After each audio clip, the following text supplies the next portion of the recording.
I managed to sell the PS5 from last episode to a private buyer. It wasn't an eBay sale. We sold it for a grand total of £250, and they also didn't mind 48-hour track delivery, which cost only £8 instead of £18 next day by 1 p.m. The other PS5 hasn't yet sold and is listed on eBay. Please also ignore this mess behind me. It's getting sorted as we speak. I buy faulty electronic items, attempt to fix them, and sell them for a profit. Welcome your glorious faces back to episode number 27, season 2 of the series, Profit or Loss. Our target is £2,000. We currently sit at £601.80 with a few bits to sell, plus a few bits in stock. Let's try and increase that number today. I'm sad and upset to say, do you remember when I told you I bought a job lot of PlayStation 5s? This is the last PS5 of that job lot that I paid a total of £115 for. And if I seem a little bit sad, that's exactly why. £115 is a great price for these PlayStation 5s. I bought 5 of them for £115, and they had already been opened before, and I bought one for £135 that still had its warranty sticker intact. So, like I said, this one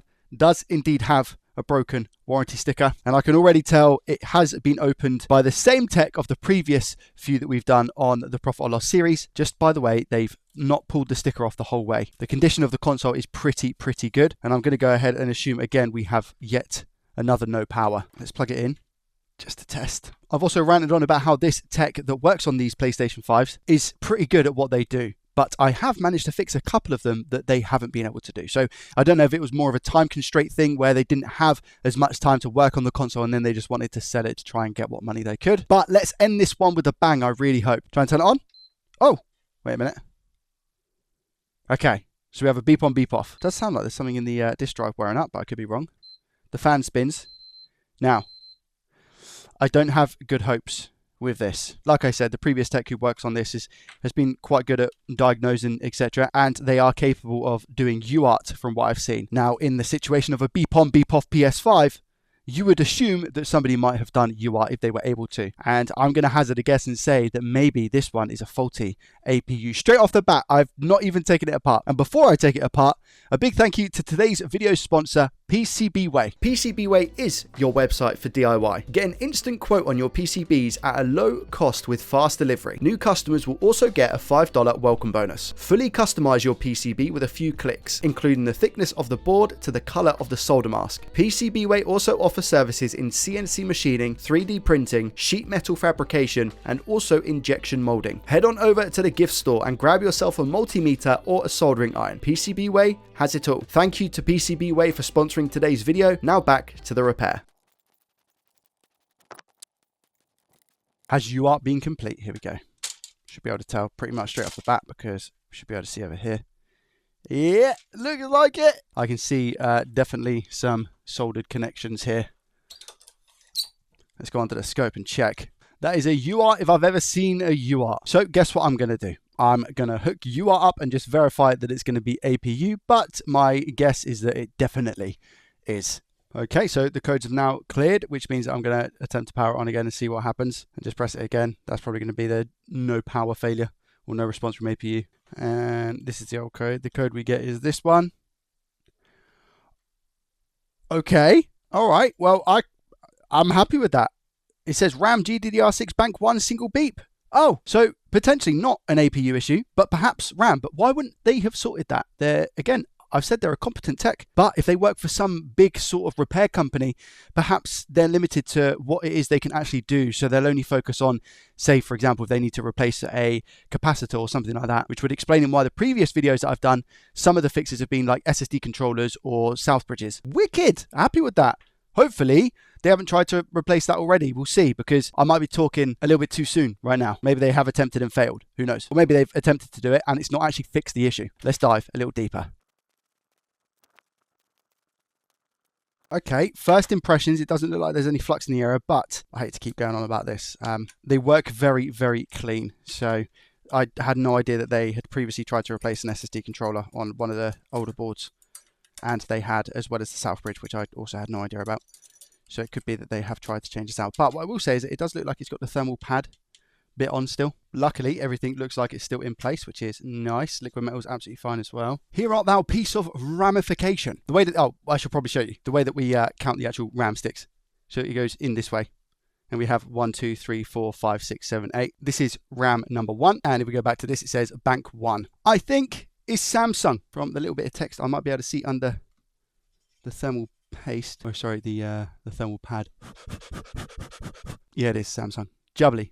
So I should have a few sticks of these. I'm hoping already balled as well. So, unfortunately, I've got several bits of Samsung RAM. However, not a single one has been balled. So that's exactly what I'm about to have to do now. No problem, practice is practice. I'll probably talk you through one of them pretty in depth, and then the others I'll just kind of skip ahead. First things first, this station is filthy. Look at it.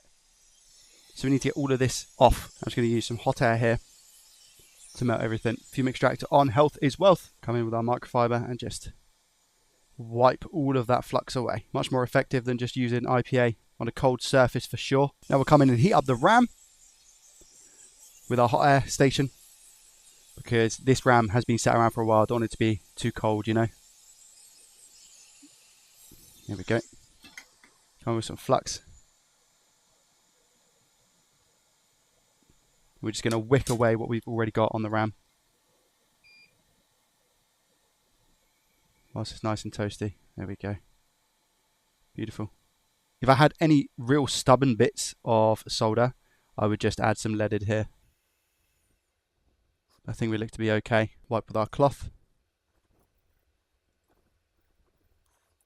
There we go. We can see a little bit of exposed copper just up here, but should be good. And rinse and repeat for the next 5 that I've got.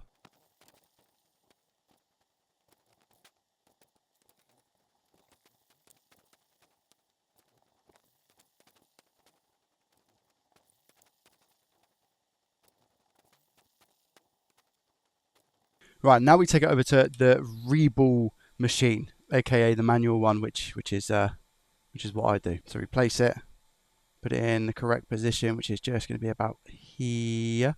We do have, you see how it's a little bit dirty, so I need to quickly go and sort that just by poking through.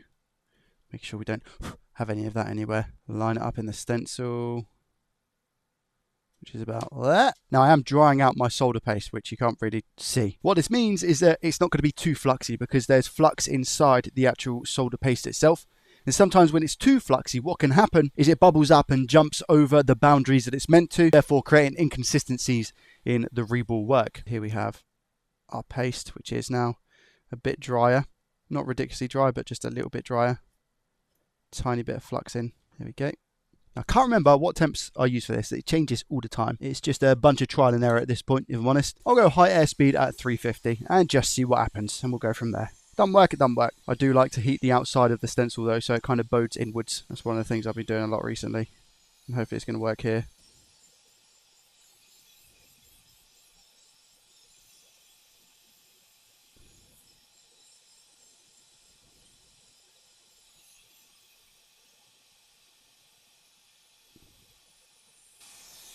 Okay, that looks pretty good. Wait for it to cool a second, then I'll lift it off. Sweet. Happy with that. Yeah, nice. Should have just enough flux on it to go for the reball. So I'll come back in with the heat right now. Still 350 degrees. No nozzle, by the way. Just go for that reball, just to make sure that we're all good. That looks fine to me. All nice sizes. Good job. And again, just a rinse and repeat process whilst I'm here. Get a few of them reballed. And that's just one less thing that I have to worry about in the future.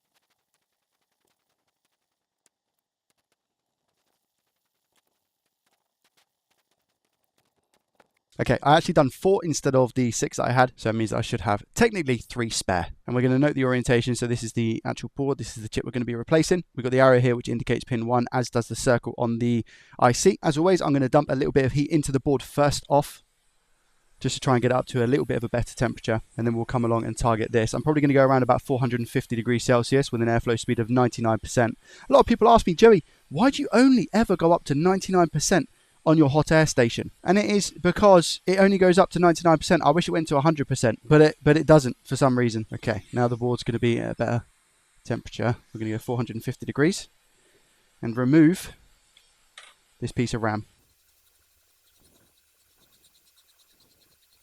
I will inject the flux at the bottom.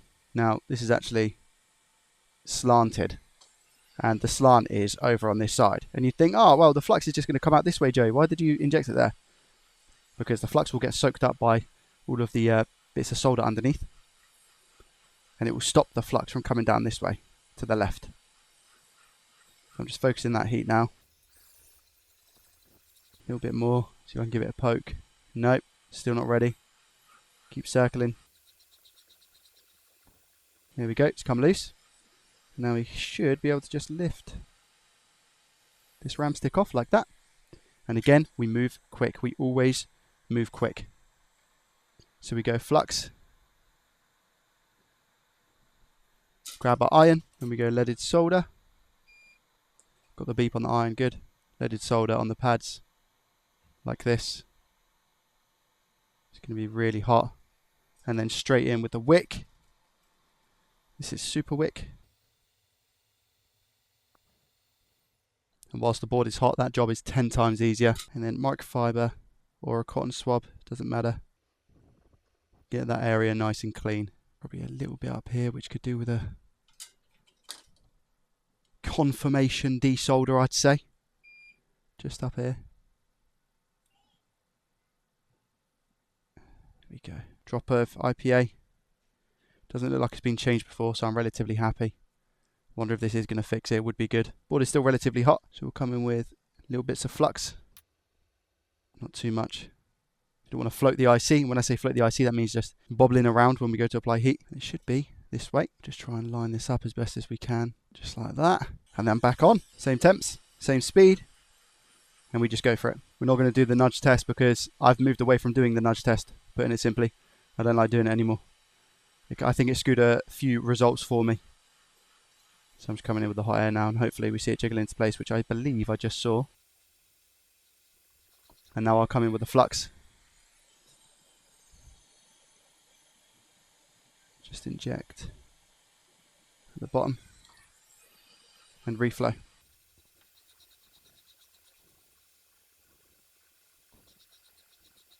Come off the heat, wait for it to cool down a tiny bit, and then I'm going to flush it out and we can test. Let's just go ahead and check the IC and make sure we're all soldered okay underneath. How does this one look? And just make sure if I go to touch it, it's the correct. Nope, wrong one. Good job, I checked. This is the one we've just done. Looks nice to me. This side. Yeah, all good. This side. Yeah, nice under there. Good stuff. And the final side, just here. Make sure it's all good. Yeah, it looks clear. Doesn't look like there's any issues under there, no flux, nothing like that. We should be good to go, hopefully. Nerve-wracking. Right, let's put it back together and see if it works. Beep on, beep off, or something a little bit more severe. I'm going to go ahead, plug that in. I'm also going to put in the HDMI cable if I can find it. There it is. Because I'm confident. I got faith. 3, 2, 1. Good. Please don't turn off. It hasn't. That's good. White light. Come on. Please don't turn off. There's still time. There's still time. I just want to see a white light. That's all. Come on. Has UART saved the day again? It might be like repairing storage or something, because it's just had its brain taken out and replaced. Let me check, see if I get a display, because we're still on blue light at the moment. Still blue light. HDMI lock. Nothing on HDMI just yet. Potentially that it's restarting. That's why. I'm going to try and keep getting a display. Not like this. I'm still going to leave it. It's flashing, which is a good thing. It's not like a solid blue light. It's still flashing, so it is potentially thinking about something. Just what is it thinking about? Still no display after probably around about 4 times of trying. Still nothing. It's been a while now. It's been about 2 minutes. This is a long time for this to be on without a fan, full stop. And still no display. Not as simple as that. Can I turn it off? I can turn it off, so it is still somewhat responsive. And I would have got a display in safe mode anyway if it was, for example, going into safe mode. It's relatively hot now. I do just want to see if I can get it into safe mode. Do we get another beep? There was one. Do we get another one? No. And it just, I think that's just going to be it. It's turning off, isn't it? Yeah, it's just turning off. Okay. I don't think it's going to be writing a code to the South Bridge that we can read because the console isn't shutting off either. So this might be a tough one. My options are potentially look at replacing this RAM stick because maybe perhaps the one that I've taken and used as a donor is faulty, or we have something else wrong with the board. What I might do is hook up the fan and just see if it actually does anything off the back of that pulsing blue light and leave it for a good 5-10 minutes. Because maybe it will just sort itself out. I can't do that without having the fan hooked up. That's going to be my first port of call. Because maybe it is just having a hard time restoring some console memory or something like that, you know? That's what I'm going to tell myself anyway. I'll put the shield on to give it that little bit of extra cooling. There we go, it's better. Alright, let's try it again. And leave it and see what happens. Does the fan spin? It does. Oh. Beep on, beep off. Not because it's hot either, I don't think. Oh, now it stays on. It does have a disc. Well, that doesn't. Okay. All right, now I just kind of leave it, I guess, and see if anything happens. The fact that it did just beep on, beep off is not good. I feel like maybe the RAM stick I've replaced is potentially faulty, and I might have to just replace it again. See if it turns off after a bit of time or something. It's been probably around about 5 minutes or so, and we still get the same thing. So I'm not going to leave it anymore. Clearly, it's not happy about something. What I will do is I will try and UART, and if UART doesn't tell me anything, I'm just going to swap the same RAM chip for a different one that I rebuild, which is why sometimes it's a good idea, Joey got this right this time, to reball a few extra, just in case. That should be turning off now. I'm just doing UART now. I do think, though, it's going to come up with the force shutdown rather than anything else. Yeah, so it says, this is the error code that came up. APU halt, no response. Forced power off via power button. So I think, yeah, I think it's just struggling to do its final checks almost with that piece of RAM that I've installed. So I'll go ahead and replace it again, and we'll see if that works.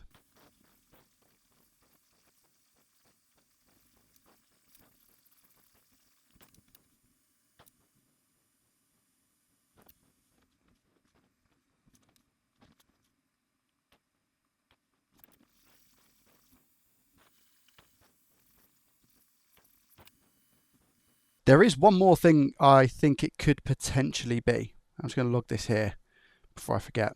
So the RAM on this board all says 232 just here. The one that I've installed says 117. But again, all the others say 232. So I don't know if that's going to have something to do with it. I didn't think they needed to be the same, but I do have another board here which is 031. And the RAM on this board says 232. So if worst case scenario, if this doesn't work again and it is just a pulsing blue light, I do have some additional RAM that I can try. Maybe I should just swap out of this now, but I'm going to try it with the other one to prove my point. I thought previously that it just had to be Samsung RAM. I didn't know that it had to have those following 3 numbers the same. That's why I'm just testing this theory now. If we get the same thing, which is a long pulsing blue light, then I'll try the other RAM. Fun fact, the last 3 digits on the one that I've just put on are the same as the one that I put on previous. So if this does work, it does just go to prove the one previous was just a faulty stick that I took from a donor. So see what happens. Pulsing blood, or do you now turn on? Or do you now do nothing? 3, 2, 1.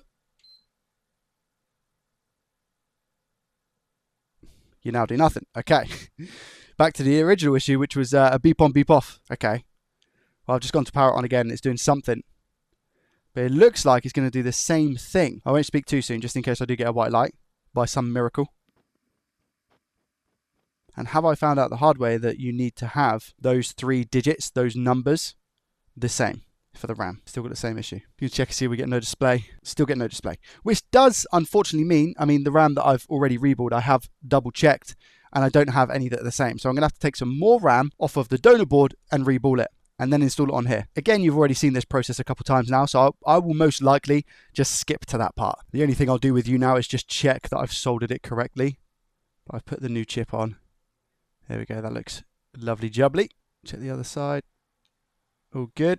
Yeah, I think we look okay. From what I could tell anyway. Right, let's see what happens now. I know there's probably a high chance of people screaming at me right now saying, Joey, you should have known that there was meant to be those 3 numbers that need to be the same as the other RAM chips. And if that is the case, I apologise. Now I know. I must have just been ridiculously lucky if this is the case with all the other RAM installations that I've done that have been successful. And they must have just happened to be the correct piece by chance. Here we go. 3, 2, 1. Okay, doesn't turn off. Please, white light. Please, white light. Oh, straight away. Amazing. I can't believe it. I can't actually believe it. It is meant to be those 3 same digits. You can check and make sure I get an image. It's probably rebuilding the database or something as we speak. I don't get a display, but it has possibly just restarted. I can't believe it. So those pieces of RAM that I have just, there we go. I just think I heard 3 beeps, yeah, and a white light. Do we get a display? Looks promising. It's locked. Yes, we get a display. I don't believe it. What a waste of time. Let's turn it off. I need to check a bunch of stuff, obviously, and just make sure that we're all good, test some games, etc. I won't drag you through that process, but I'll give you an update in a little bit just to confirm. So if you are installing PlayStation 5 RAM or you're replacing a chip, please make sure that even if it is Samsung or I think the other one is Hynix. I don't know if Hynix have those 3 digits on, but when it comes to the Samsung RAM, please make sure that those 3 digits are the same. I don't know if they need to be identical, but what I'm thinking is this board here is a 033, which is a model 1216A, but on a 1216A you can also get a 030 and a 031, so I'm not too sure how that works. I would just try and place a safe bet and say try and match those 3 digits, unless somebody in the comments can educate us further, which they probably will, but that's awesome. Let me do some tests. So it turns out that majority of the PlayStation 5 was working, except for the one important thing on a disc edition PlayStation 5.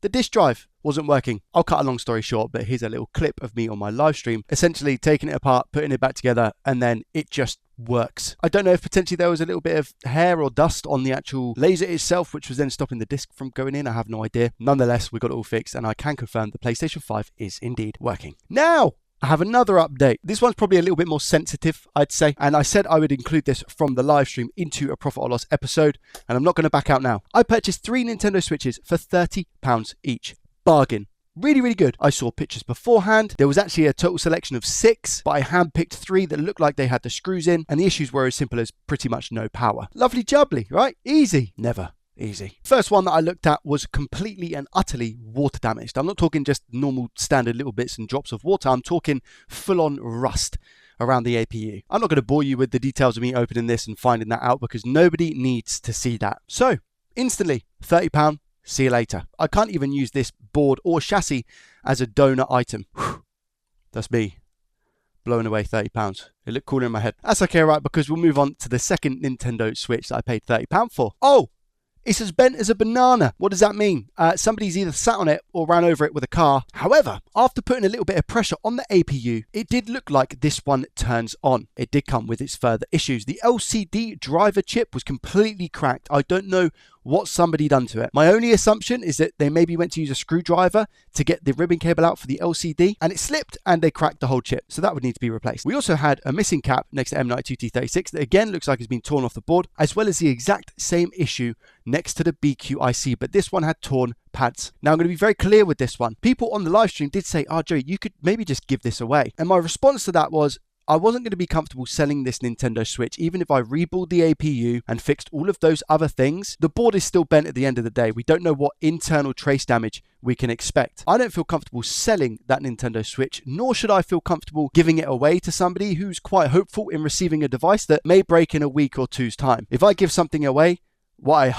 I really hope, is that it lasts a very long time. So it was decided that I would take the hit for this one, again another £30, and just try and fix it on stream for content. I'm not going to be able to sell this for profit, so again I'm just going to wipe off that £30. So we're down £60. Surely Nintendo Switch number 3, Joey, for a total of £90. £30 for this Switch is going to be a simple no power fix. I'll leave you with that now. I need to fix this one to break even, and it's no power. I've never not been able to take that out.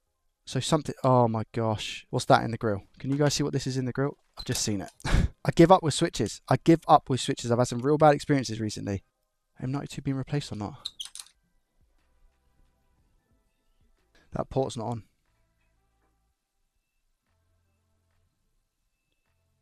Yeah, I can tell just from looking at that.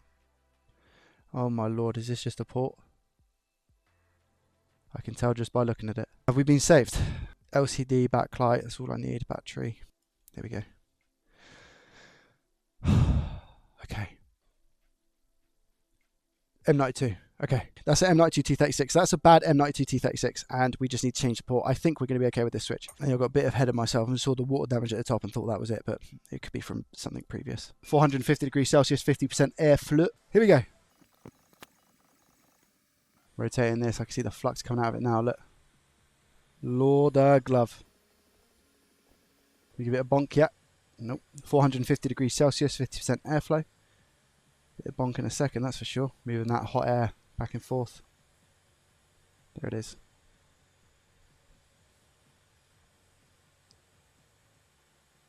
Lift up. No! Okay, I think it's ground. Yeah, luckily it's... Oh, is it still there? I might even still be there. I can't tell. I can't tell. This is not good because it's really oxidized. So we are going to use... Where is my solder sucker? Is that the thing that I dropped? No. The thing that I dropped was a solder mask, wasn't it? Come on! The board is very bouncy, by the way. I would not be surprised if I'm missing components on the other side. Just as an FYI. I'm fully prepared for it today. Lauder glove, that is a stubborn bit of board. Holy. So I'm just trying to concentrate here. I also need my wick because I'm not trusting the solder that they've put on. And we might have another pad that comes off now. Perhaps. No, we don't, luckily. Give it a nice quick clean. Yeah, all of those other ones are fine. And that's just ground on the end. So luckily we don't have to perform any trace repair here. Right, let's come back in with the flux. Why do I use a solder sucker instead of using wick? It's a great question. I've done both. And I failed many a time with wick. And I don't really fail with solder sucker. Solder sucker for me is a lot more effective. Again, though, people differ. Some people prefer wick. Now we see the tin our port. Yeah, the engineer solder sucker is so good. Yeah, I love mine. I've never used another solder sucker as far as I'm aware. I can't really recall. If I did, it was early days of JDT, and it would have been one of the plastic ones. But I can't really remember. Ever since I've had that sucker one though, the mechanic one, I've never looked back. Engineer one, whatever it's called, I've never looked back. That solder sucker has got me. And you can just replace the bit at the end, which is the silicone bit. They provide you with like extra lengths, so you can just cut it and place on. So good. I always tin the port just to make sure that I get a good enough connection underneath. 450 degrees Celsius, airflow speed 50%, exactly the same. Cool, let's put the port on. What I like to do is push on the port and then knock it around a little bit. Just make sure we get a good contact with the solder on the board. Come off the heat. Should be okay there, but I'm just going to check these connections whilst I'm here. All good. Quick clean. M92 T36. Let me get that changed quick, and then we can look to actually sort this out. Could be that M92 is okay, and it might just be this cap that's interfering with the cap next to it, which is causing our issue. But I'm gonna swap it out anyway. Save myself a job. This should come off fairly easy. I'm assuming maybe they've even used leaded here. Out with the old, in with the used.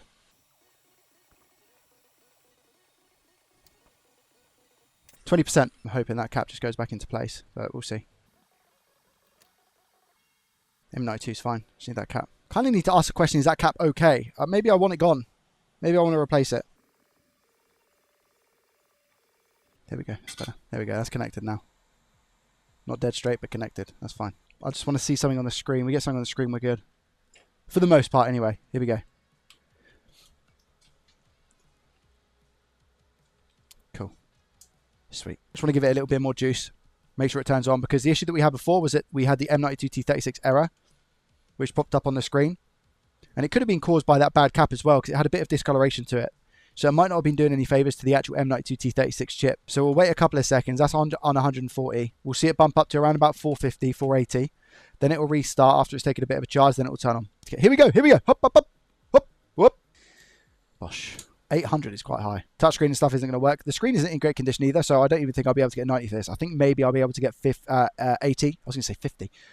I hope I'll be able to get 50. That's a healthy draw. It's a lot, but the battery's really flat at the moment, so it's now trying to take as much as it possibly can. Right, well, Joey, all sorted? Absolutely not. I can't get it to display in a docking station. I've tried a plethora of combinations, from turning the USB-C charging cable over and all sorts of bits and bobs, but for the life of me, I just can't get it to display on a docking station. I'll have to go back under the hood, take it apart, and inspect maybe the coils, see if we get the data lines all accurate, as well as, we could have a faulty P13 USB. So back under the scope. Worth pointing out as well that I've used the mechanic USB-C tester, and we can see that every single line here seems to be absolutely okay. So I don't think it's port related. I'm in continuity mode, so I'm going to take the filters first, which are down here. Don't believe we're going to have a short on the P13 cap. No, we wouldn't, because the device wouldn't turn on. But let's check these filters.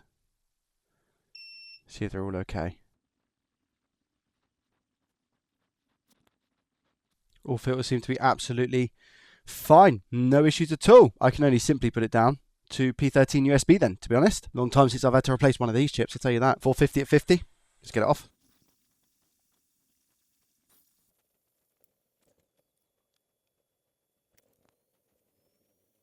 Right, let's give this a test. I should see something come up on the screen. I hope. If that's fixed it anyway, it should come up on the screen. If not, we seemingly have another issue. The device is definitely on, I can confirm. Nothing on the dock. I'm just going to test another switch that I've got that I know works to make sure the dock is okay. Failing that, I guess my only other option would be to reflow the port. So I'm going to try and reflow the port and see if that makes a difference. But it charges both ways, so I doubt it, but that's the only other thing I could think of. And here are the readings of a good known working port that I've managed to get display in a docking station versus this one on the left-hand side, which is the faulty one that won't display. And they're identical. Every single pin seems to be pretty much the same. Tiny differences, but nothing drastic. So I don't know what's happening other than to just try another port. Quickly opt for a reflow and see if that makes the difference, or makes a difference, should I say. 450 at 50. Whilst I'm hearing this is hot, I am just going to put some flux here and just come in with a soldering iron, see if I make a difference. Nice clean. Little bridge there. Do they look a little bit stronger now? They seem like it, but again, we did have all the readings last time, so I don't necessarily see what the difference could be. Let's see if that works. Was it a bad soldered job? Putting the dock in now. Still not displaying. Turn it around. Okay. Oh, the relief. All right, wait there. Let me try an official dock. Official dock. I've pressed the button. Do we get anything? No, not on the official dock. Why? Why is that a thing? So again, third-party dock. Does it work with the third-party docking station? Yes, it does. Why don't you work with a normal dock? Maybe it's not fully reassembled and it's not resting on the casing enough. I don't know. It could be that we have some stuff shorting out on the back when I go to put it in the docking station. So I'm just going to put a cover back on and see if that sorts it out. Okay, that's been kind of put back together enough. Over to the game capture. 3, 2, 1. Okay, it's in the docking station. It's not working. It's not having it. It's got to be the, has to be the port. Has to be the port. Why it works with the third-party one but doesn't work with the official dock, I have no idea. I might try another dock. Here's another dock. Official Nintendo docking station. No display. Just for the sake of testing purposes, I've just put a working switch in the docking station just to make sure. Yeah, okay, fine. So I'm going to have to change the port out again on this Nintendo Switch. Maybe it's the actual port inside for some reason. I still don't think it's got nothing to do with the missing trace that we have, because that is ground. And there are plenty of other ground pins on the port that are connected.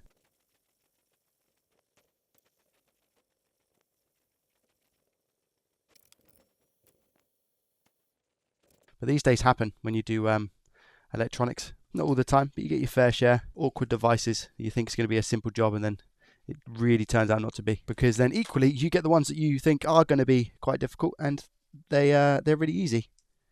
Works both ways. They're all good. Let's test. Here we go. Trying the official Nintendo dock. Game capture. Come on. 3, 2, 1. Thank goodness. Just another port. Sweet. Happy diddly days. Right, I've tested everything else. I've tested the games, I've tested the Wi-Fi, all other bits and bobs.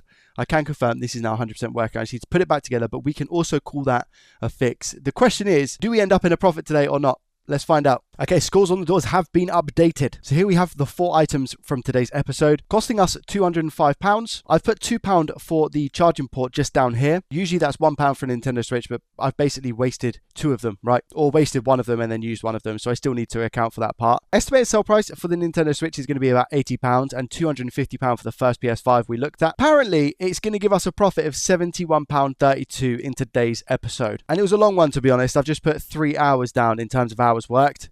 A lot of back and forth with the Nintendo Switch and back and forth with the PS5. But once we get all of these items sold, we're looking pretty good, considering the fact that I literally just wasted £60 here as well on 2 of the other Nintendo Switches. But you can't win them all. Thank you so much for watching today's video. If you enjoyed it, hit the thumbs up button and subscribe to the channel if you're new around here. Have a great rest of your week, weekend, whatever it is for you. And as always, I shall see you in the next one. Peace.